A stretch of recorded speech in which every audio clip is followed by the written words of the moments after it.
দেশে যে দুর্নীতি তার বিরুদ্ধে মানুষ সোচ্চার হচ্ছে।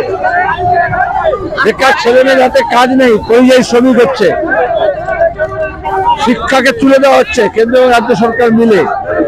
তার সঙ্গে এলাকায় এলাকায় লুট, প্রাকৃতিক সম্পদের লুট, কাজের লুট, চাকরির লুট, মানুষের ইজ্জতের লুট, নারী নির্যাতন।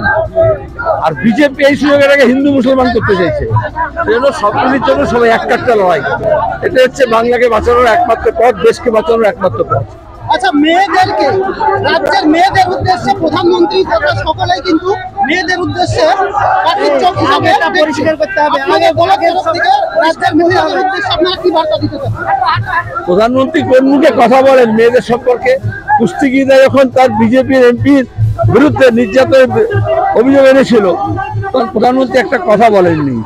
মণি আত্রাস, জম্মুর আসিফা যখন তাদের ইজ্জত নিয়ে খেলা হয়েছে তখন বিজেপি সেই যারা ইজ্জত লুটেছে তাদের পক্ষে দাঁড়িয়েছে।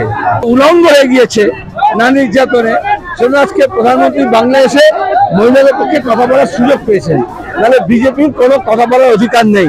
এটা মমতার সুযোগে এই কাজটা হলো।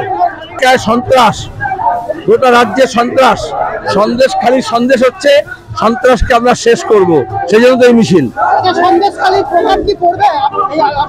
গোটা দেশে যেভাবে ধর্ম নিয়ে, মন্দির নিয়ে মানুষকে ভাগ করা হচ্ছে আর বেকারি বাড়ছে, মানুষ অতিষ্ঠ, জিনিসপত্রের দাম বেড়েছে। পশ্চিমবঙ্গে বিজেপি ছিল না, তৃণমূল তাকে ডেকে নিয়ে এলো, তার বিরুদ্ধে মানুষ সোচ্চার। এখন মোদির পায়ে পড়ে মমতা নিজের ভাইপোকে বাঁচাতে চাইছেন। গোটা রাজ্য জুড়ে মানুষ বিজেপি তৃণমূলের বিরুদ্ধে সোচ্চার হচ্ছে। এটাই তো জোট, দেখো মানুষের জোট, ছাত্র, যুব, মহিলা, কিশোর, বয়স্ক মানুষ সবাই একসঙ্গে তাকে তো জোট বলে। তুমি এত বড় ঘটনা হয়েছে, মুখ্যমন্ত্রী তো এইসব দাঙ্গা হলে, খুন হলে, রেপ হলে মুখ্যমন্ত্রী বলেন ছোট ঘটনা, সাজানো ঘটনা। উনি তো বড় ঘটনা মানেনি না।